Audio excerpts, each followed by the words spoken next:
Hello, hello, everyone. Welcome. Thank you so much to everyone who's joining us live for today's Lunch and Learn, a guide to winter birding. And thank you to everyone joining on Zoom, on YouTube after.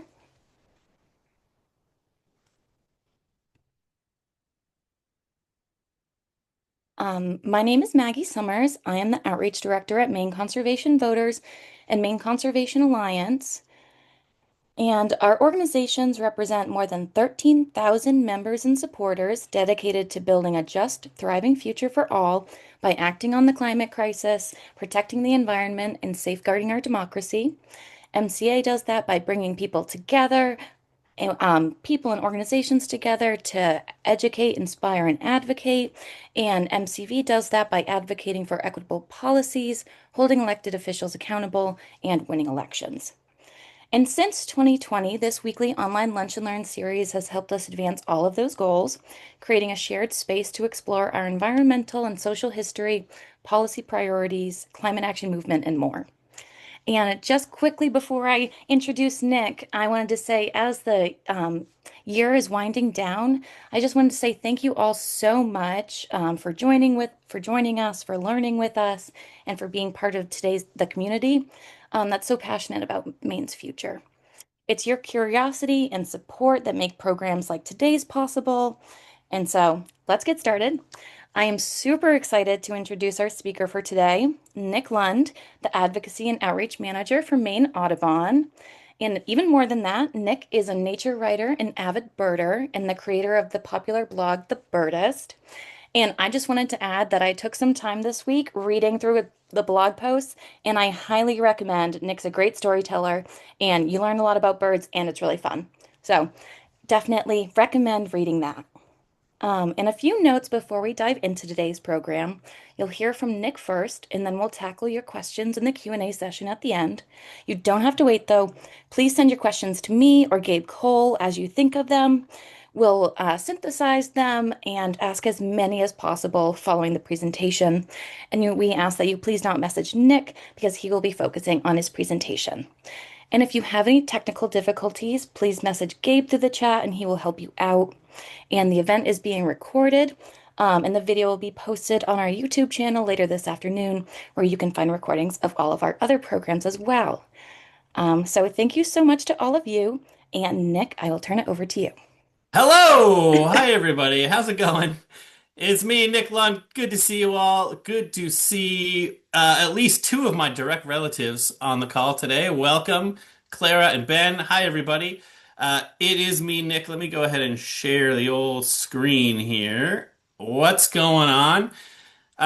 Maine conservation voters, individually, three of my favorite words in the English language. Put them together, and you get one of the best organizations the state has. Thanks so much for having me back. I'm happy today on this not cool, frigid day. It is cold today, but good to be inside in my warm basement to talk to you about birding in the winter. I am contractually obligated to begin with this slide. I work for another great organization based in the state of Maine, Maine Audubon. Believe it or not, we are an independent organization. We are not part of the National Audubon Society, although they are our good friends. We are our own group, the oldest and largest wildlife conservation organization in the state of Maine. We got lots of members. We got lots of volunteers. We got chapters all around the state. We got 8 wildlife sanctuaries free and open to the public. Get involved. We're a great group. MaineAudubon.org. We got something for everybody. Come on over. But, aside from that, I am a birder. My goal here is to see as many different kinds of birds as I can in Maine or around the world. There are more than 300 different species of birds can be found in Maine in a given year, including these beautiful warblers. Warblers are some of Maine's most famous birds. They all have their own bright colors and their own cheerful songs, and these are not the birds that we are talking about today. None of these birds are going to be found in the winter. It is winter, okay? It is cold and dead and must be just an absolute dead time for birding, right? Wrong. Incorrect. That's what I'm here today to talk about. We are going to talk about some of the birds that make birding in Maine in the winter special. how you can see them, what you can do to attract them, where you're going to go to find them, all the kinds of things. Because believe it or not, even though you're not going to probably see a ton of colorful birds, there are tons of cool birds that you can see in Maine in the winter, and it is just as fun a season as any other. So let's talk about that. One of the joys of birding is its seasonality, right? It's something that birding is fresh every month. There's new birds coming in or out. There's new habitats to explore and more things going on. But we are in the winter when a lot of birds are out of here, right? Tons of birds are here in the summer. They fly up, and you can see in this slide, fly up in the billions to from, the warm south into the United States, into Canada.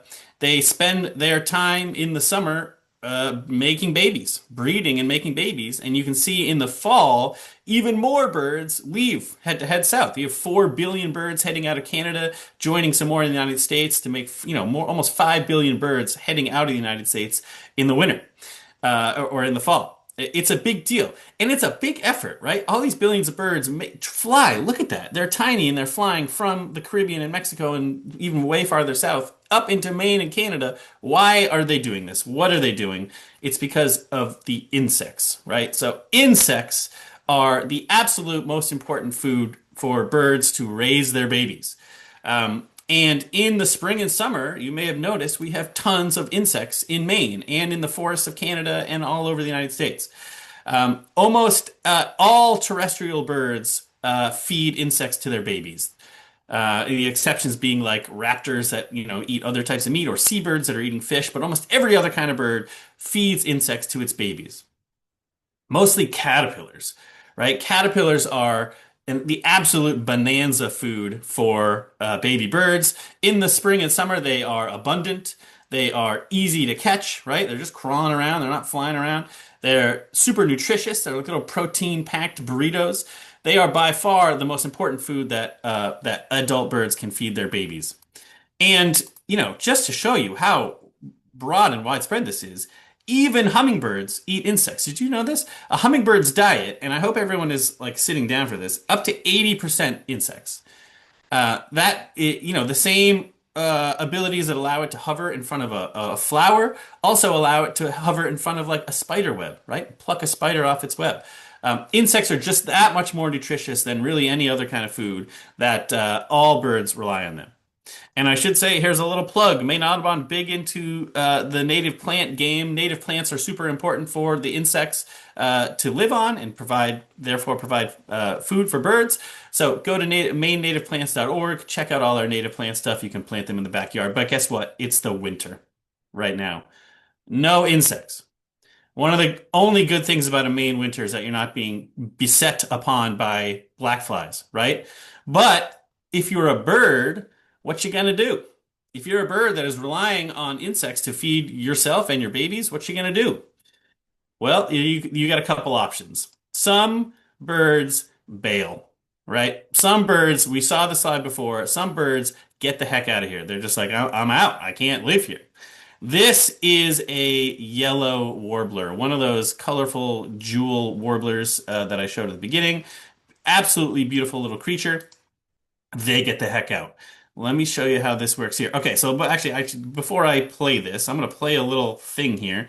There's a tool, any birder should be on this website called eBird. It's a great way to track your sightings, keep track of your lists, et cetera, et cetera.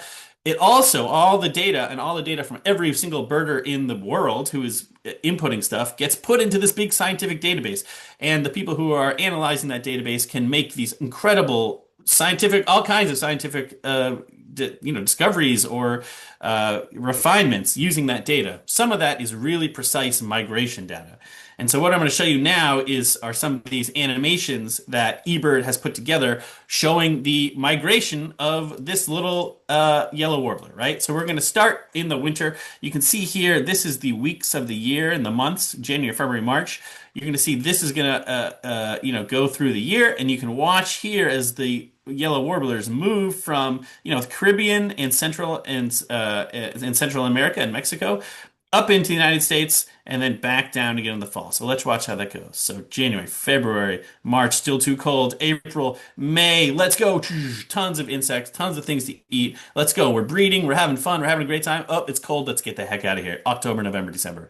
Done. Back down south. So they flood up. It's like all these birds, it's like the earth taking a big breath. They inhale everything as of these insects, and then they exhale and get the heck out of here before the winter comes. So that's their strategy. And here again is just isolated their winter range.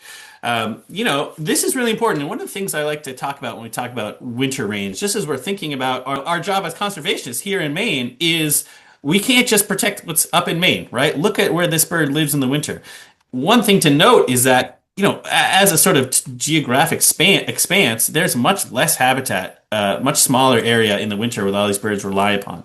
And so conservation needs to occur in the Caribbean, needs to occur in Central and South America, to protect the birds that are here as well. We're doing our jobs that way too. So anyway, so they have bailed. Here's another bird that bails. This is a tree swallow, beautiful, aerial insectivore. So their whole deal is that they zoom above, swamps and fields and grasslands and things to pick off flying insects out of the air. They're awesome. They don't need to go as far south. You can see that they spend their winters down in, Florida and the East Coast and the West Coast. They don't need to go all the way, but here's how they spend their year. Here we go. So you can see up top, January, February, March, they are bursting up into the United States. In Maine, we got them all over the place. They're nesting in boxes. They're nesting everywhere. And then again, insects are gone. They got to go too. See you later, tree swallows. That's how it works. Other birds migrate as well. Raptors, not all raptors migrate, but one that has a huge, very cool migration is this little bird. This is a broad-winged hawk. This is not a hawk that, many people necessarily know, casual birders, but this is probably in the summer the most common raptor we have in Maine. It's a small, what we call a buteo hawk. And then you can identify them by sort of the black around the wingtips here, around the wings here, and then this tail, the banded tail there. A very cool bird. They get the heck out of Dodge, right? So they eat small, small rodents, reptiles, amphibians, small creatures that are really hard to find in the winter. And so they're like, I'm out. See you later. One cool thing about raptors, except for ospreys, really, raptors don't like to fly over water at all. They like to stay over land. They use the thermals to fly. And so that's fine, except if you're trying to get down here to South America, not a ton of land. So I always like to talk about what it must, if you're in Panama City, Panama, in the right season, you can see hundreds of thousands of different raptors migrating overhead. They are cruising to get out of here. Okay, so a lot of birds bail, but guess what? Some birds stay, right? Some birds stay. Some birds are like, that sounds exhausting, flying all that way. I am not going to do it. I will stay here. So, our northern cardinal. There you go. Here we go. Here's his range. Purple. Purple means not going anywhere. Year-round range. Let me actually say something cool about cardinals. If you talk to a birder who was here in the 1950s, here meaning Maine, they would say, we don't have cardinals here. Cardinals are actually a relatively new expansion into Maine. You can sort of see the range map here, sort of creeping along the coast. They're much less common. This is probably expanded a little bit, but they're much less common in the parts of Maine that don't have people. And that's sort of the tip off here. Cardinals love scrubby habitats, and the types of bushes and things that we plant between our houses, we being humans, is perfect cardinal habitat. So as humans have spread up and suburbanized, the southern Maine and other parts of the country, and planted these bushes that separate our houses and other scrubby areas, cardinals are like, I love it, I'm coming. And so cardinals have really rapidly increased in Maine since the 1950s or 60s and are much more common now. And they stick around. They don't need to bail out. Another one, our beloved black-capped chickadee, our state bird, one of our cutest, most adorable birds. Here's their year-round range. All over Maine. They didn't need to have suburbanization to be here. Black-capped chickadees, let's have a little appreciation real quick because They are the best possible bird we have. They are from Fort Kent to Kittery. They are in our backyards. They are in the deep woods. If you are out in the woods, miles away from anybody, there will be black-capped chickadees there. And one of the things I love about them is that they don't migrate. And so they know their territory. They're very social birds. They travel in these flocks, constantly talking to each other. And they know their territory like the back of their little feathers. And so other birds, especially in the winter, will glom onto chickadee flocks and do the rounds of their circuit to check it out. So anyway, chickadees, great. They are here year round. They don't need to bail. This is a surprise for a lot of folks. Uh, American robins, a symbol of spring, of course, are not nearly as migratory as people believe or may think. So here's their range map. The red is in the summer, so they expand way up to take advantage of the insects and other things in the summer and spread way up into near the tundra of Canada. But you can see there's purple all over Maine. They're not really leaving Maine. What are they doing? And what are a lot of these other birds doing if they don't have insects to eat, right? That's sort of the question. Well, they are making do. One of the things they do is that they eat fruit. There are lots of species of trees and shrubs and plants in Maine that bear fruit through the winter, and those species are really critical to wintering bird populations. American robins, they are on what's called staghorn sumac right here. We've all seen this plant widespread in Maine, and it's a great one. For two reasons, birds love these. One, they eat the fruit. You can see that robin right there with a red fruit in its beak. People, I should say, also eat staghorn sumac. A couple years ago, we worked with Banded Brewing from Biddeford to make a beer out of staghorn fruit that we cultivated from Gilsland Farm, our headquarters in Falmouth. Very cool. It was delicious. There is, well, the other reason that robins like and other birds like sumac is because sometimes insects will overwinter. They will tuck themselves into the little areas between the staghorn sumac berries. And I guess I should say we got those insects out of there before we made the beer. All right, before anybody asked. It was insect free, I promise.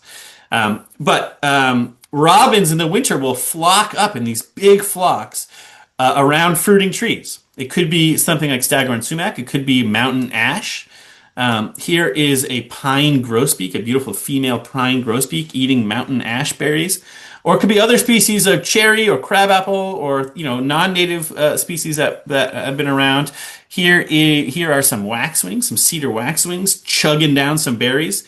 Now look at this little chug move. Cedar waxwings, you can't really tell it here, but they have, and some other birds have this too. They have this how do you even describe it? They have like a shelf on their tongue that they'll put a berry in the back, and then the tongue slide. It's like a reverse Pez dispenser. Their tongues are reverse Pez dispensers that shove the candy, the fruit, back into their bodies. That's how they eat these big things. Very cool. And in the winter, you will often see flocks of robins, waxwings, grosbeaks, Bohemian waxwings, birds like that, descending upon trees with fruit to eat them up. And so those are very important winter foods and allow these birds to hang out in the wintertime. One note for the birders out there, always look through those flocks. You never know what you're going to get. And one of the joys of birding, another one of the many joys of birding, other than the seasonality, is sometimes birds that are not, sometimes birds mess up and fly to an area where they don't normally live. Finding those birds is super duper fun. This yellow bird in the middle with a flock of robins. See all these robins bouncing around here? This is a western tanager. This is a bird that does not live in Maine.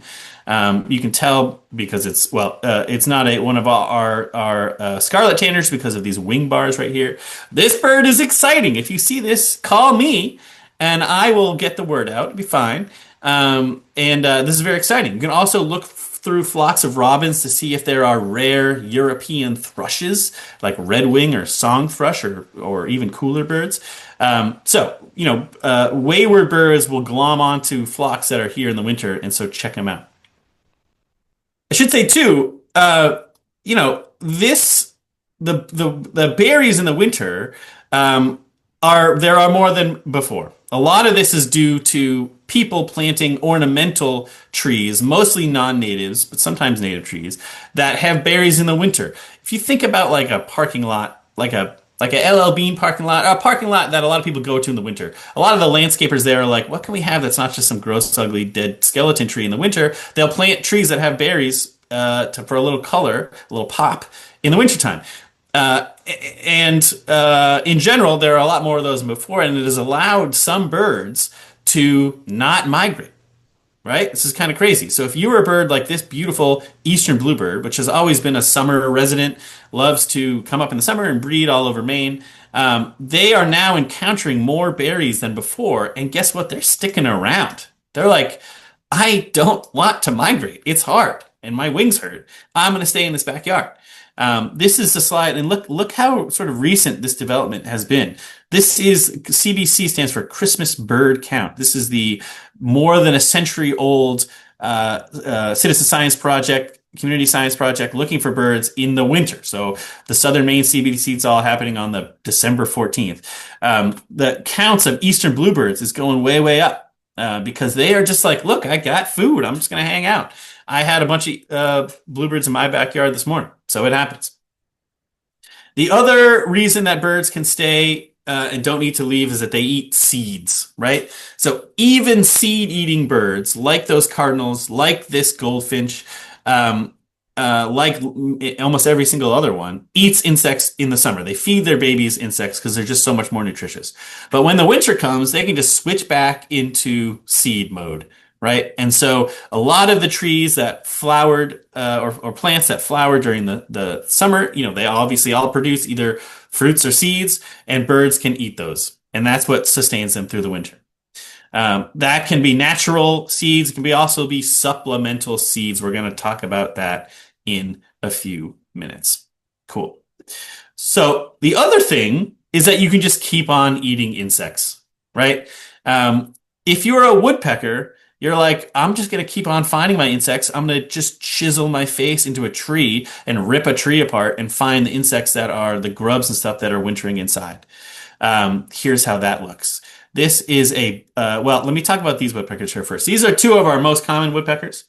And I put this picture up because this is like, they look identical. Right? They look identical. They're not actually each other's closest relative, but they have, there's something called convergent evolution. They have converged together to look almost exactly the same. They are downy, this little guy, and hairy, this big guy. These are both females. You don't see the red. They would have red on the backs of their heads if they were the males. But they both look almost identical. A couple, this and this, they're never going to perch like this for you. I'm sorry, but this is why I use this picture. They're not going to do this. And it can be very hard if you only see one by itself to figure out which one you're looking at, hairy or downy.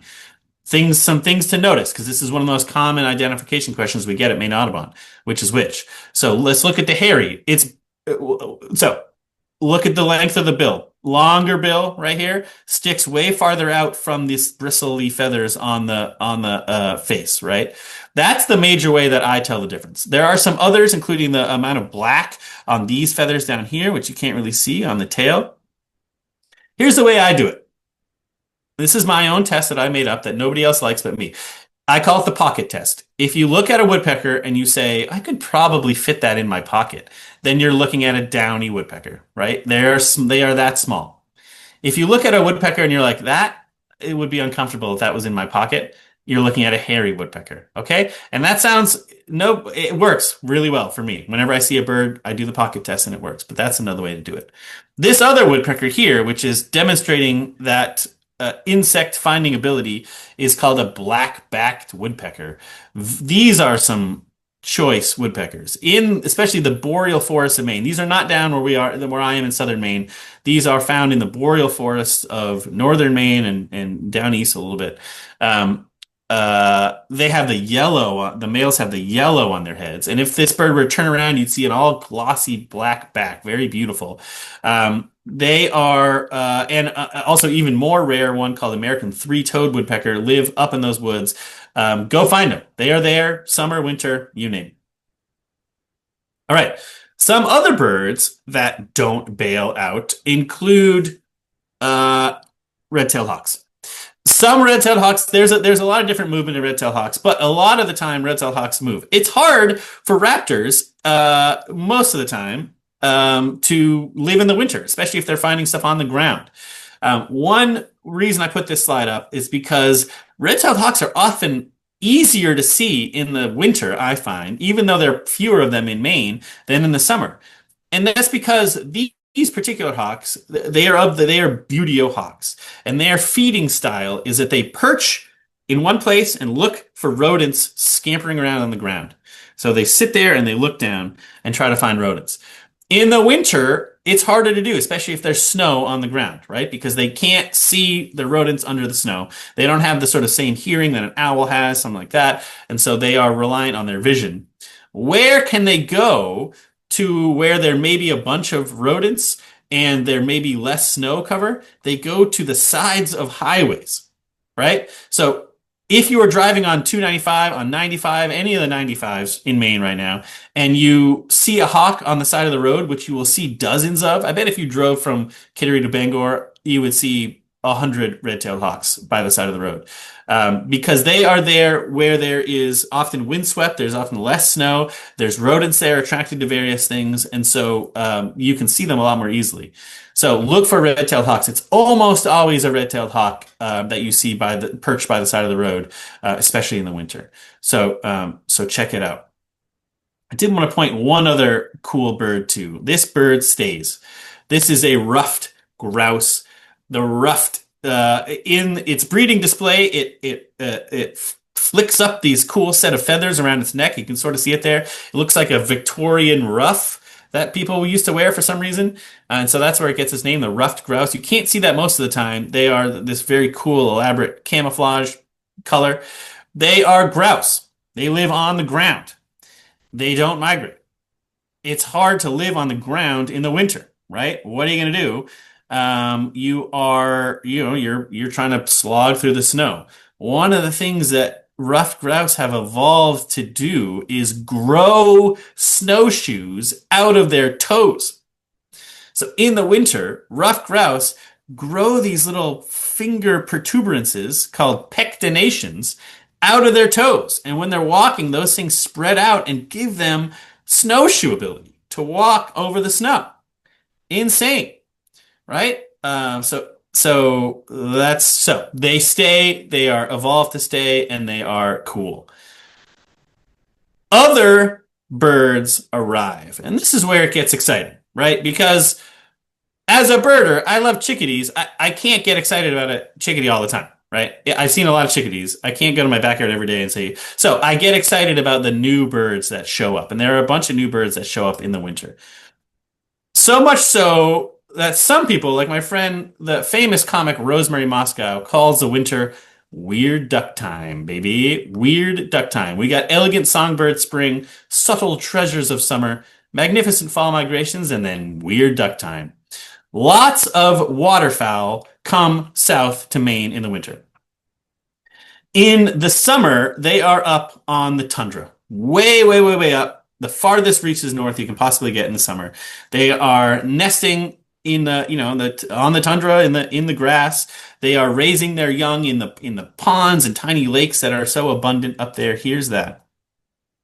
But look, if you are a waterfowl, if you live on the fresh water, this isn't insect based. This is frozen solid based, right? You got to get out of there before your habitat is absolutely frozen solid.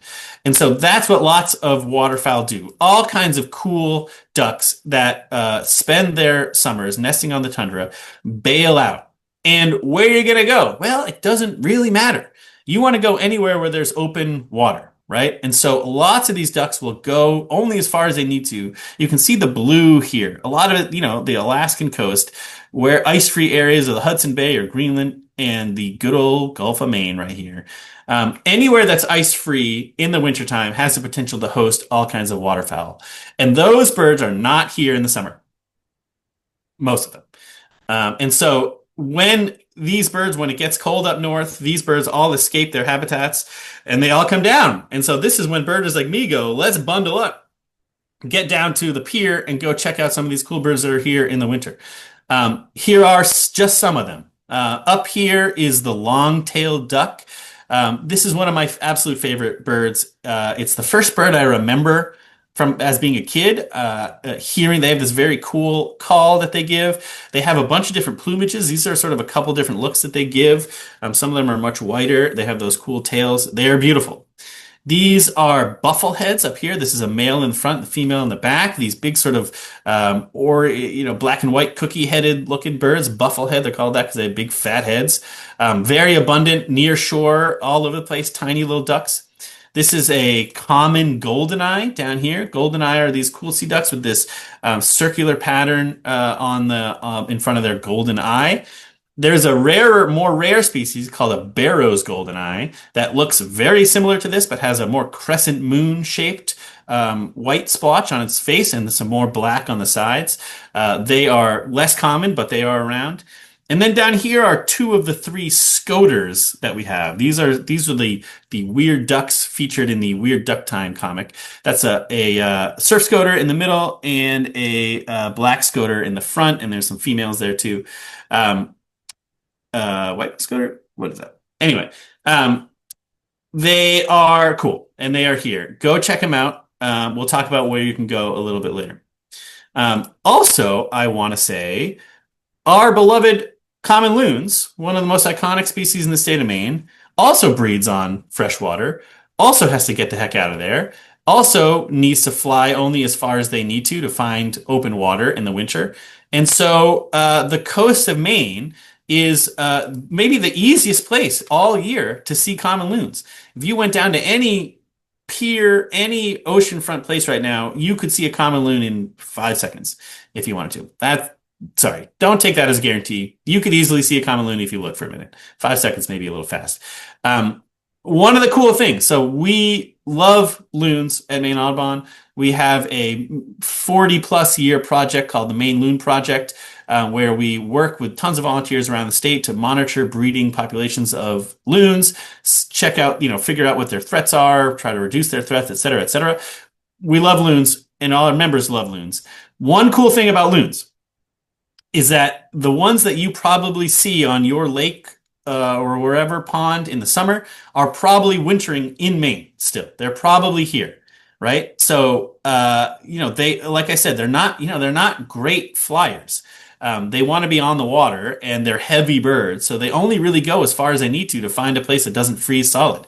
And so if you have a beloved family of loons that you see all summer long, you can probably go to the coast. And I don't know how you would do it, but you would see the same loons that are out there. So these are Maine residents no matter what. All right, we got some other birds that live in Maine, and let me just talk about some of these birds too. These are, of course, our Atlantic puffins, one of the most, on the short list of most iconic birds in Maine.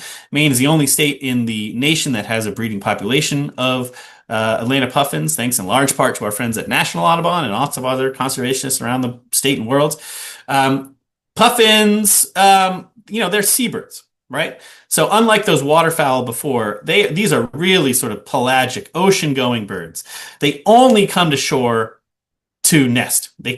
No one has figured out how to lay eggs on the water yet. And so they only come to shore on Maine's rocky islands and up around the North Atlantic, where there's no predators and they're close to the fish that they like to eat. And, otherwise they don't like to be on land at all. And so in the winter, where do they go? Well, they just bail out of here, right? They just basically float around out in the open ocean. It's very rare to see a puffin in Maine or from Maine in the winter, although there aren't a lot of boat trips that go deep into the Gulf of Maine in the winter. But from shore, you almost never can see them. They're just out like bombing around in the open ocean. And I did want to say one of the places that people have realized is very important to wintering Atlantic puffins recently are some of these offshore seamounts. These places offshore are areas where there are various upwellings in the water and there's nutrition and good food sources. And puffins and other seabirds go there to eat all the good stuff. Even though these are not features that we can see on land, they're very important ecologically. And there is a movement back and forth in the various administrations to protect some of these areas as national monuments or other important places. And so that's where our puffins probably are, is these offshore areas hanging out. Puffins are part of a group of birds called alcids. That's what we call those, seagoing, penguin-like birds, for lack of a better term. There are others. So puffins are pretty rare to find in Maine in the winter, but others are can be found. And here are some of them. These are even more rare than those sea ducks. These are birds that get birders really jazzed up. Um, Look, they're all black and white. Okay, you're just gonna have to deal with it. Ansel Adams was only black and white too. People love him. You can find beauty in these birds. They're hard to identify, but they are very cool and rare and sought after. This little guy up top is called a dovekie. So, with the exception of, I guess maybe a couple pairs of, so this bird here, this guillemot, they breed in Maine in pretty good numbers. The others, there are some that breed in Maine, but dovekies do not. Most of these birds breed further up in the North Atlantic and then come down to the Gulf of Maine in the winter. This is the dovekie here. This is a super cute, tiny little bird, tiny, like the size of your cell phone, probably. Really hard to see because they're out in the ocean, and if a wave, you can't see them. They're hard to see, so they're really sought after. Birders like to go out after winter storms in Maine to see if they have any dovekies to sort of blown in to check them out. Black guillemots, very beautiful bird. If you could, you can see a little bit this bright red leg they have. There's a little color for you. Okay, you can see them easily because of this big white wing patch. In the summer, their breeding plumage are all black, and then the winter they turn this color. These are razor bills here. It's a cool name. Very cool, little smart looking birds. And this is a thick-billed murre down here. So these are cool birds that are only here in Maine in the winter.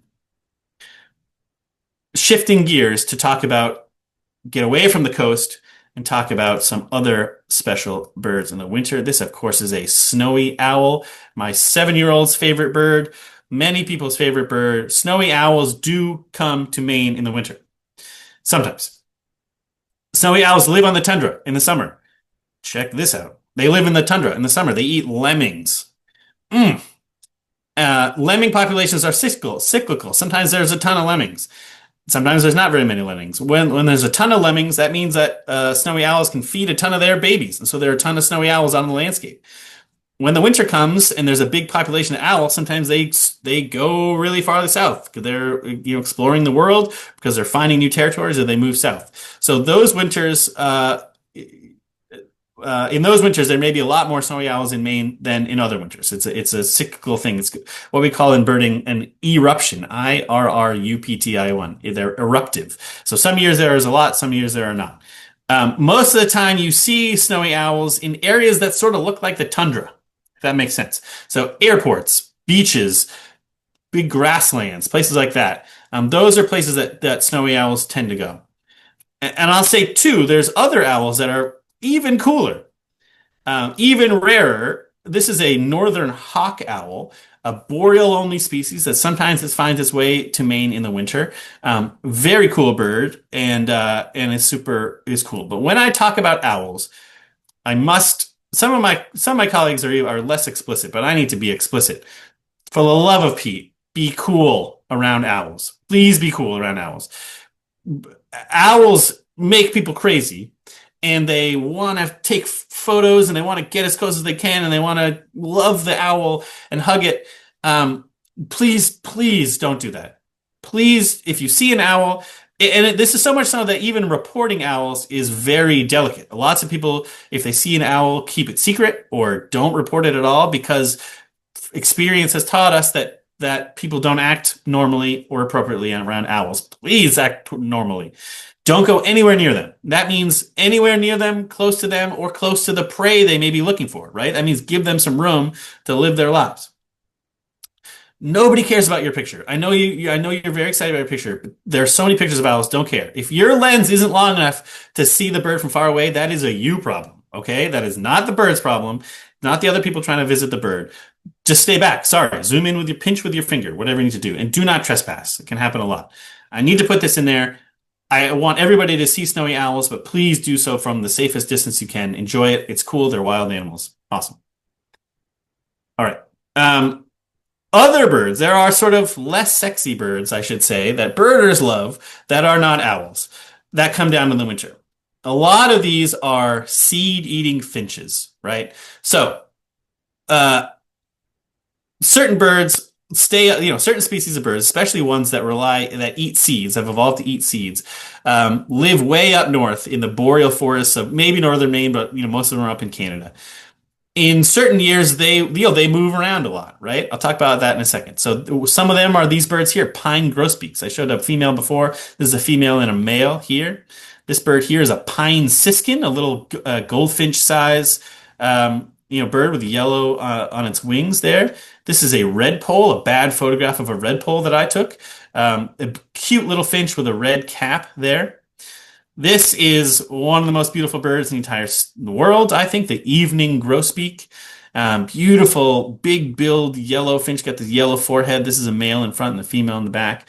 These birds are in southern Maine, are not found here in the summer. These are winter birds only. They do breed in the boreal areas of sort of more remote northern Maine, much more difficult to find. But these birds are all possible in certain years in the winter here in Maine.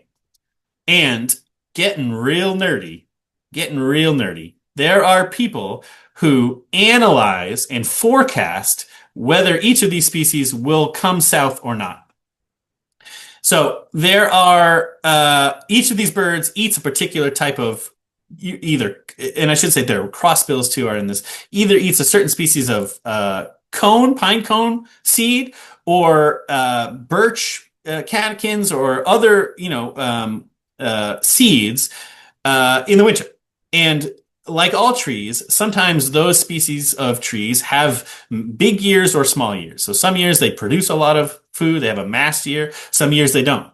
And so if you're a bird that, eats a particular cone, and that species of cone is not having a good year, you may need to fly further south to look for food.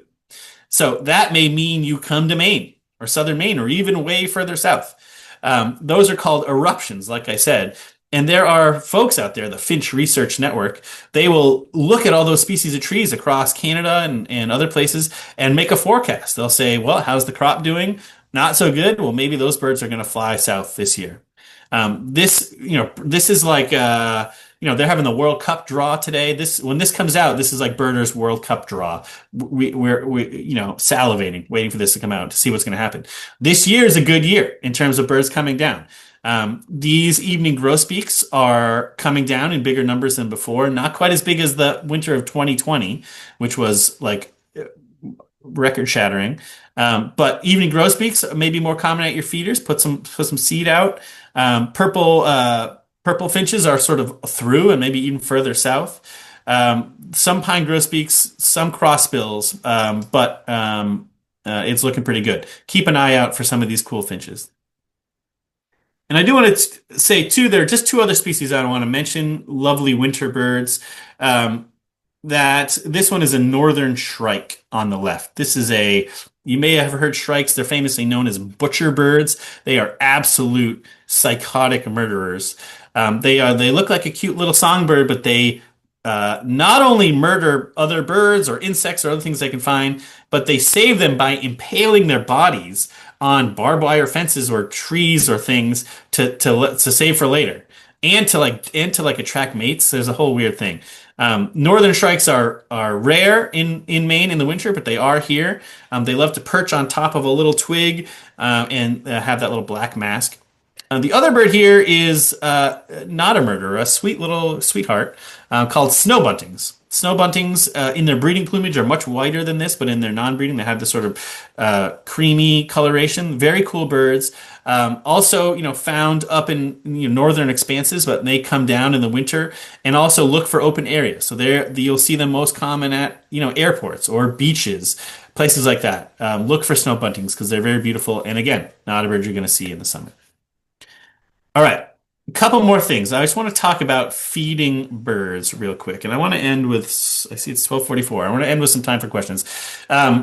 Feed birds. It's great. How are you going to see these birds? It's so cold outside. We can just walk around in the cold. No, sit inside with some coffee and feed birds. It's fine.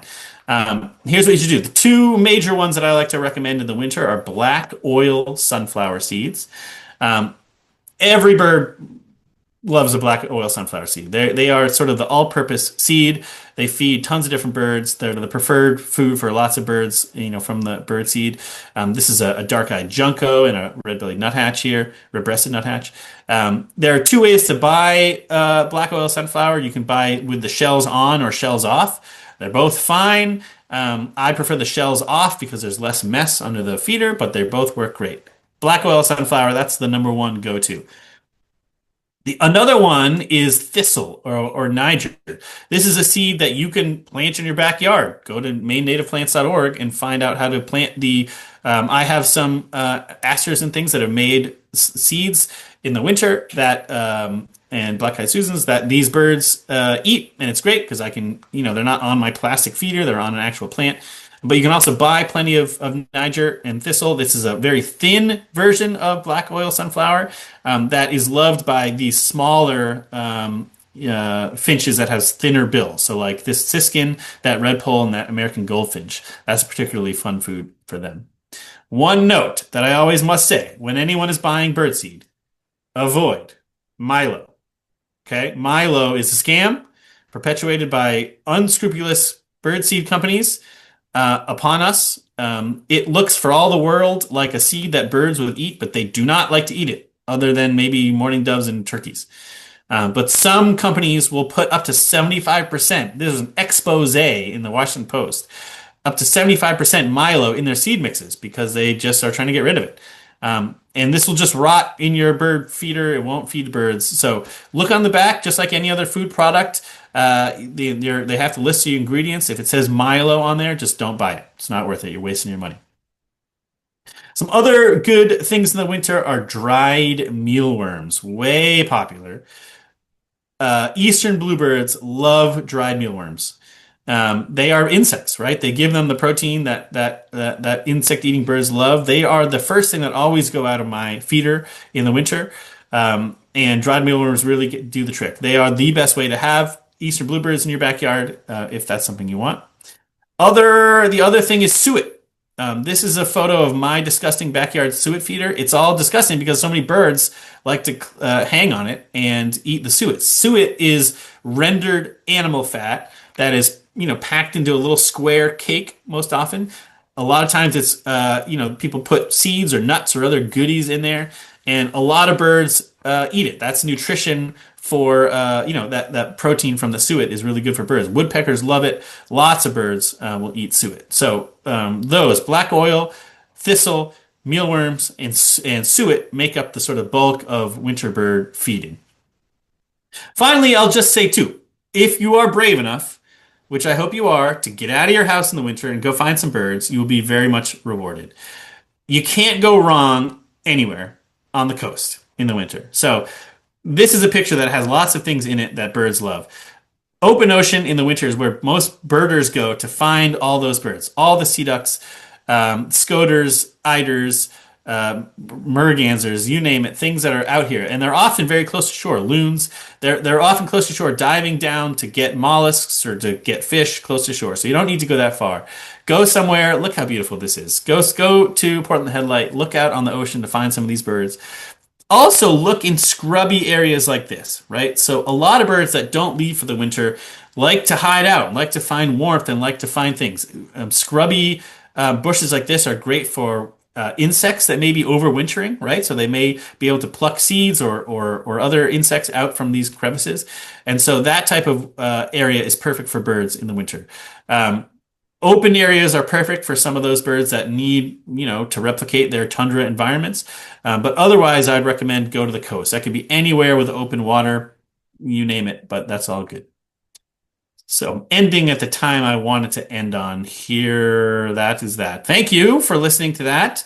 And I will stop my share with 10 minutes to go to see if there's any questions about things you're seeing or want to see, or things I said wrong, or something else. We have so many questions. Thank you so much, Nick. We have a lot of fun ones and a lot of policy ones, so Good. it's a great range.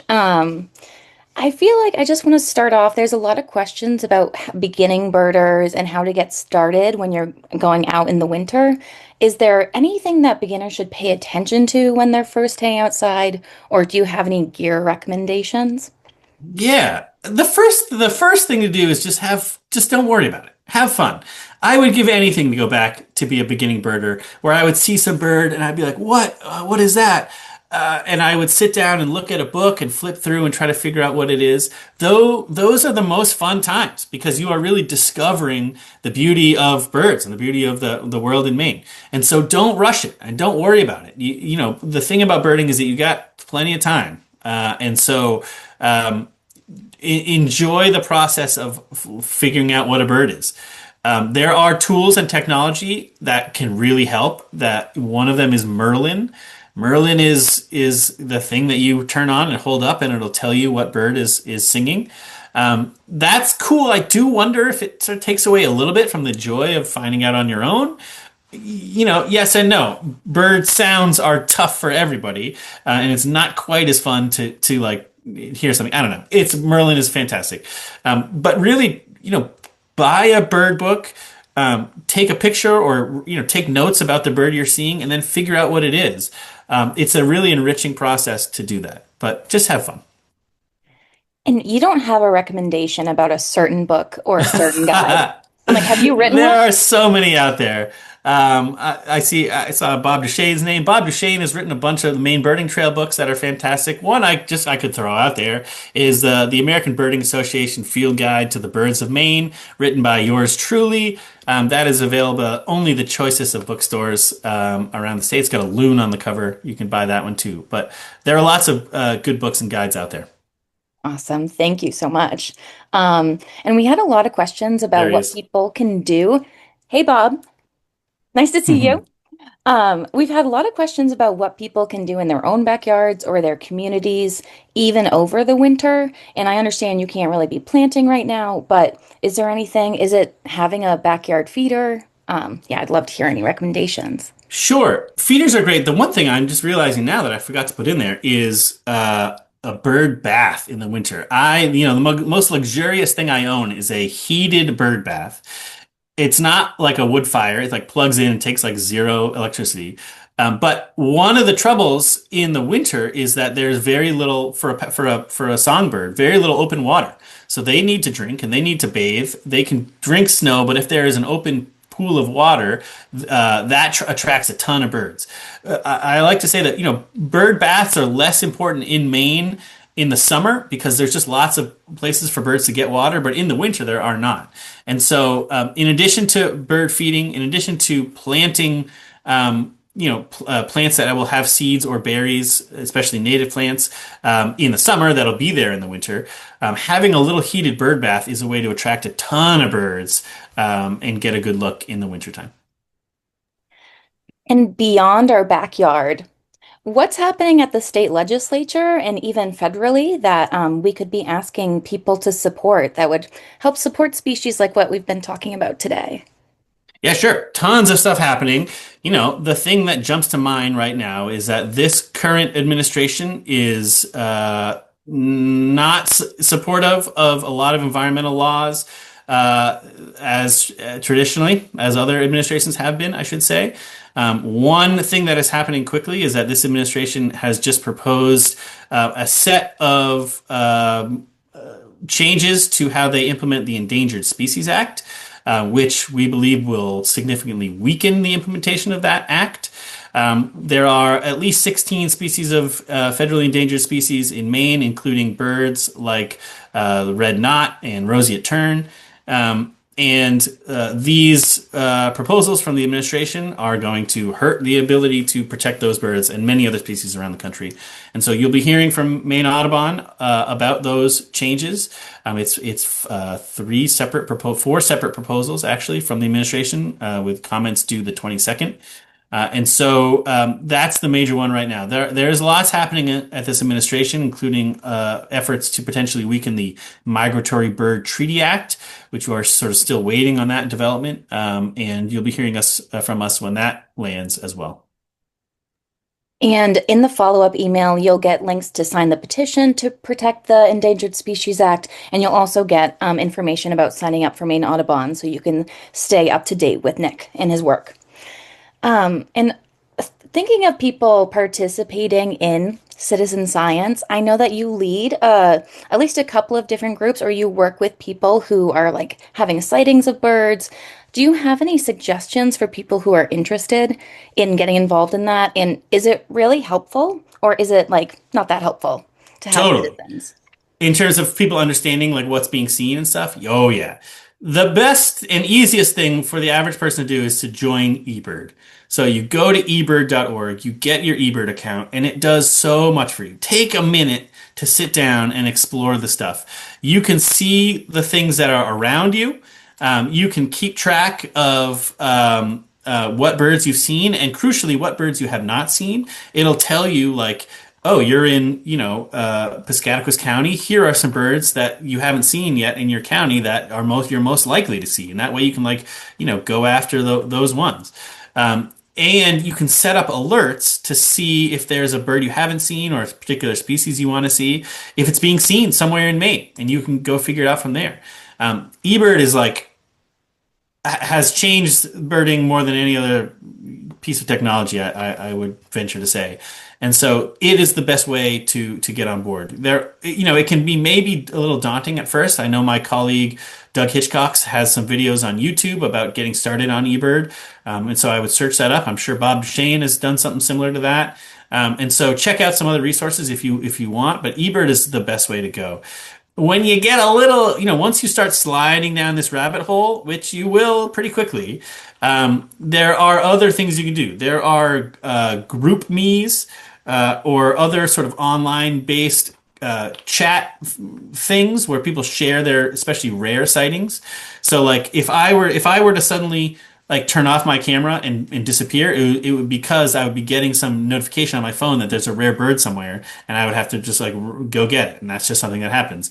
Another one of the fun parts about birding is that I could be sitting in some boring meeting at 1 minute, get an alert on my phone, and then I'm on a ferry to Peaks Island looking for a Virginia's warbler, like then within the hour. It's a fun way to live your life. That is that you should give eBird and sort of work up to that level of debauchery later on. Sounds like a pretty fun way to live your life, not gonna lie. It sure is. We've had a lot of questions about if you have a favorite winter bird. Mm, There were a lot of real cuties. And so you might love them all, but I wondered if you had a favorite. I don't love them all. That's not, yeah, I do. I do. I do. I do. I will say one bird I didn't talk about, I showed a picture of that I didn't talk about, is a bird called a harlequin duck. Harlequin ducks are like there's a movie called Billy Madison with Adam Sandler from the 90s, and in one point of it he draws a blue duck, and he says like I've never seen a blue duck. Isn't a blue duck crazy? Harlequin ducks are blue ducks. They really live. They are out there in the world. Harlequin ducks nest in like streams, like mountain streams in the summer, not in Maine. They're in like Iceland and Greenland and way out west. And then when those things freeze up, they come to open water and they are in Maine in the winter in small numbers. But there's nothing that looks like a harlequin duck. They're blue, they're white and chestnut and red. They're amazing looking. And because they are, probably the least numerous of the sea ducks, they're really special. And so if you're in southern Maine, go to Dyer Point or Two Lights State Park right now.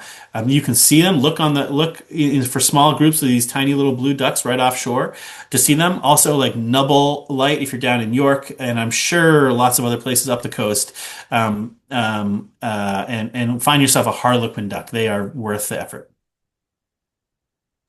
Thank you so much. And I know we're almost at time, but since it is almost the holidays, I just wanted to mention that, even more than just a birder, Nick is a writer and he's had a couple of books. And so I was just wondering if you could quickly tell us about how storytelling really helps the work that you do, in conservation. Sure. you need to convince people sometimes that the earth is great, you know? Sometimes if you're just driving down the street, especially in the winter, you're like, this looks terrible. I don't care. But when you listen to a story, when you get a little understanding of how things evolve to be the way they are, why things are the way they are, how amazing all these creatures are and plants that have evolved to live in harsh landscapes or different landscapes. You get an understanding for how incredible even the ugliest looking bare tree is in the winter. We are so lucky to live on Earth and not one of the other planets that have nothing. You ever think about that? Like if we woke up on another planet, terrible, dead. We're very lucky to live on Earth. It's awesome here.